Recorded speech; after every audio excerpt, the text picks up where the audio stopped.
I know a lot of beginners struggle with painful fingertips when they first start learning to play guitar, and in this video I'd like to give you a couple of pointers to help you in case your fingers are a little bit sore. Now don't worry too much about the pain, because eventually your fingers will start to develop calluses, which will help a lot. Now what actually happens is the fingertips will become harder and harder, and then the pain will go away completely. But nonetheless, here are a few tips that will help you along the way as your fingers develop these calluses. Make sure that your guitar has been set up properly and that the action of the guitar is not too high. Now the action simply means how far the strings are from the fretboard. The further they are away from the fretboard, the harder you have to press and the more your fingers will hurt. Alright, so get your guitar checked out by a professional guitar tech, and then they can sort out your action for you. You might also consider using a lighter gauge strings, which are a lot easier to play. But now it's really important that you need to get your guitar set up with the right gauge strings right from the start. For example, if your guitar has been set up properly with, say, a heavy gauge strings, and then you change to a light gauge, it could actually affect things like the action, which isn't ideal. So get it set up with the right gauge right from the start. When you play guitar, you also want to use as little effort as possible. So spend some time figuring out just how hard you actually need to press the notes on the guitar. 9 times out of 10, it's a lot less pressure than you might think. So let me give you an example of that. Just play a note and pay attention to how hard you're fretting that note. Now gently start releasing your fretting and pressure right until the note disappears completely. And then just fret it a little bit harder than that, just to get that sound back.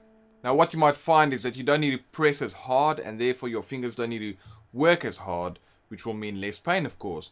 And it's also great for the overall tuning of your notes. So, don't use excessive force when you play your chords. I know that some people like to kind of dip their fingers in cider vinegar or rubbing alcohol or surgical spirits, something like that. Because if you do that for 30 seconds, you might find that your fingertips get a little bit harder, and it also numbs them a little bit, which obviously helps with practicing guitar. Another tip is to not wash your hands right before you start playing or put any cream on them or anything like that, because this will actually soften your fingertips and just, kind of make it easier for them to get hurt. Using a capo on the first or second fret will also help bringing the strings a little bit closer to the neck, and which will make them easier to strum. Let me show you what that means. I'm just going to put a capo on the second fret here.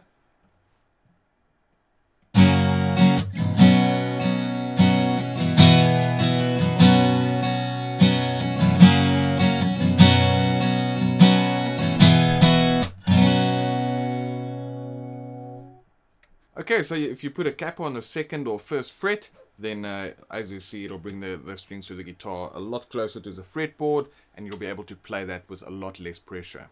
So lastly, just keep at it.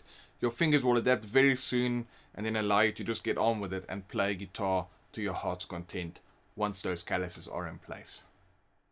If you haven't grabbed your free membership at guitarskills.com yet, make sure you get yours today by visiting guitarskills.com/free.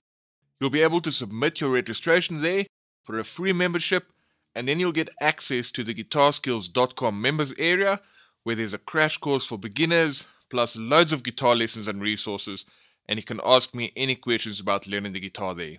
So just go to guitarskills.com/free, submit your registration, and I'll see you on the other side.